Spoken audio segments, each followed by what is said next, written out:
দাদা এবার কি যাচ্ছে এটা? বিরিয়ানি মশলা যাচ্ছে। এই সবাই বলে সিক্রেট, তোমারও কি এটা সিক্রেট হ্যাঁ মশলা? অবশ্যই, দেখো কিছু সিক্রেসি তো থাকেই সব দোকানের। মানে বিরিয়ানির যে মশলাটা রেশিওটা মেশানোটাই সিক্রেট। রেশিওটাই হচ্ছে সিক্রেট। সিক্রেট।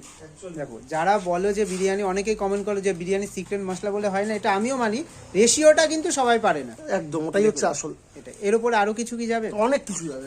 দেখুন দাদা বলছে এখন অনেক কিছু যাবে, দেখি কি কি যায়। খালি দেখতে থাকো।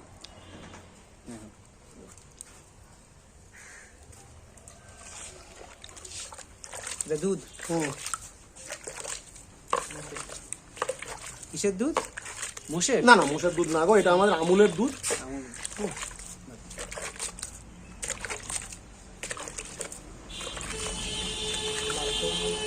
পঞ্চাশ টাকার বিরিয়ানি কি এইভাবে তৈরি করছো?